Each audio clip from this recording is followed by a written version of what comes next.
Everyone, कैसा हो सभी लोग। आज के इस वीडियो में हम अवकलन निकालना सीखेंगे कि किस प्रकार अवकलन निकाला जाता है। आप चाहे 10th में पढ़ते हैं, 11th या 12th किसी भी क्लास में पढ़ते हैं तो अवकलन आपके लिए बेहद ज़्यादा इंपॉर्टेंट है। या आप कॉम्पिटेटिव एग्जाम की तैयारी भी करते हैं तो उसमें भी अवकलन आपका 5 नंबर का कम से कम पूछा ही जाता है। तो आज की इस वीडियो में उसी को हम बहुत ही शॉर्ट ट्रिक से बहुत ही आसान भाषा में सीखने वाले हैं। तो आइए वीडियो को स्टार्ट। तो सबसे पहले देख लीजिए, मैंने आपको समझाने के लिए कुछ चीज लिखा है कि अवकलन क्या होता है, ठीक कैसे होता है। तो देखिए आपने यहाँ पे लिखा है डी बाई डी। तो ये डी होता है ऊपर वाला जिसका होता है, और डी बटे में डी होता है जिसके सापेक्ष। अभी हम लिखकर बताते हैं। जैसे y का अवकलन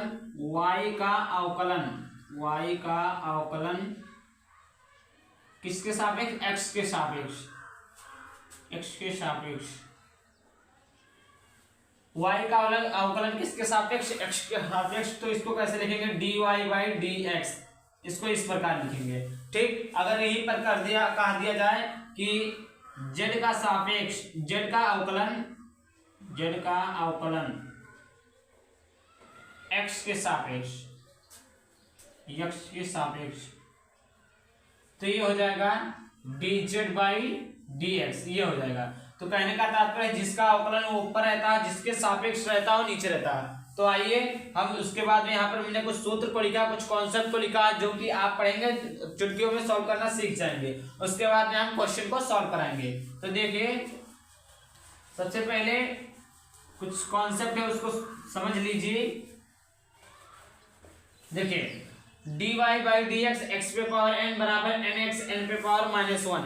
यानी जब किसी भी चर हो, जैसे 2x स्क्वायर पे पावर 4 प्लस 3, ठीक, जिसके घाते 4 हो, 3 हो, 2 हो, यानी इसके घाते n हो, तो उसका अवकलन इस प्रकार करेंगे। जैसे आपका x पे पावर 4 और y पे पावर 4 या 2x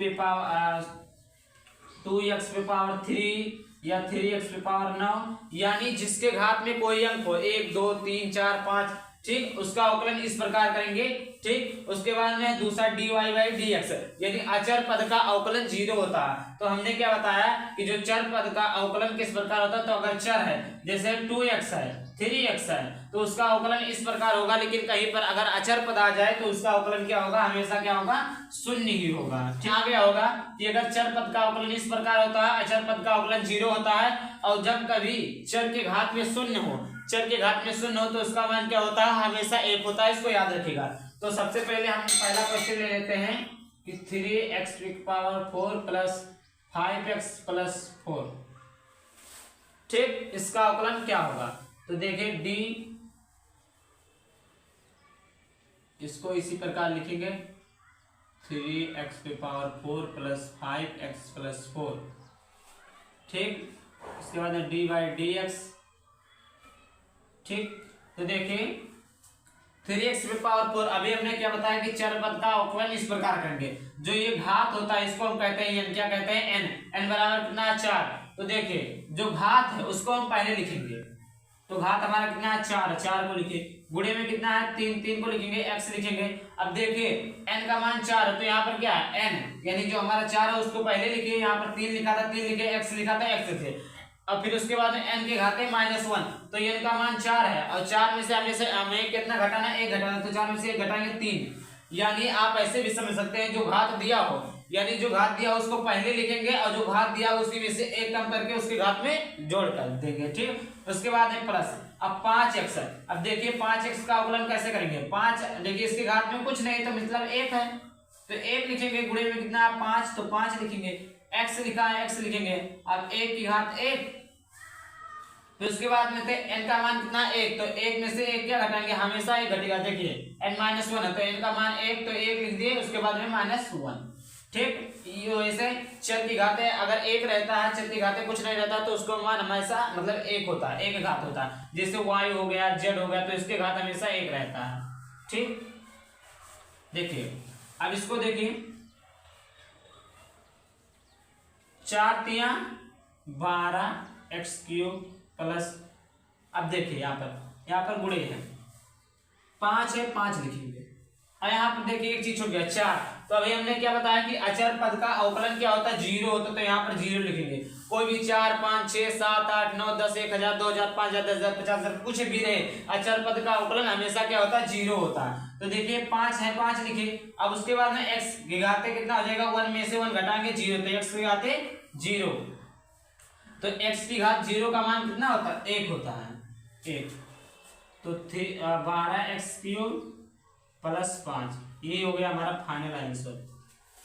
ठीक, उसके बाद में हम अगला क्वेश्चन लेते हैं, इसको इरेज कर देते हैं। और लास्ट में मैं आप लोगों को मैं क्वेश्चन भी दूंगा लगाने के लिए। देखिए दूसरा 9x की घाते 4 प्लस 5x। ठीक, अब देखिए n का मान कितना है, 4। अगर इस प्रकार भी नहीं समझते हैं तो देखिए जो घात दिया हो उसको पहले लिखिए d/dx, जो घात दिया है उसको क्या करिए, यहाँ पर लिख देते पहले क्वेश्चन को, 9x की घाते 4 प्लस 5x। ठीक, अब यहाँ पर देखिए dx y हटा दी। अब देखिए जो घात दिया है उसको पहले लिख दीजिए, 4 गुणे कितना है 9 और x। अब जो घात दिया 4, 4 की घात में से 1 घटा दीजिए, ये हमेशा जितना घात दिया रहेगा उसमें से हमेशा 1 घटेगा, तो 4 से घटाएंगे 3 हो जाएगा प्लस। अब 5x है तो 5 को 5 लिखेंगे, x की घाते 1, तो x की घाते 1 माइनस 1 क्यों हुआ, क्योंकि x की घाते हमेशा 1 रहता है। अभी मैंने बताया जब किसी चीज की घात कुछ ना दिया हो तो उसका मतलब 1 उसका घात रहता है, तो 1 में से 1 हमें घटेगा, क्योंकि सूत्र में लिखा nx के पावर n-1, तो हमारा जो घात होता है वो x होता है, तो हमने सॉरी n होता है, n को लिख दिए गुणे 9 लिखा, 9 लिख दिए, x लिख दिए, उसके बाद में n-1, n का मान 4 -1 तो कितना हो जाएगा 3 प्लस। यहाँ पर 5 है, 5 को लिखिए, x की घाते 1, तो x की घाते कितना है 1, और उसके बाद में देखिए n-1 होता है, तो इसके घाते 1 है, n का मान 1, 1 में से 1 घटाएंगे।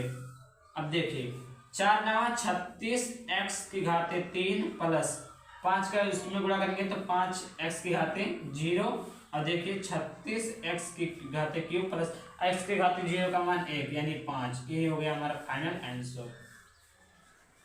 अब देखिए इसका आंसर आप लोग कमेंट बॉक्स में देंगे, 4x की घात 2 प्लस 3x प्लस 9।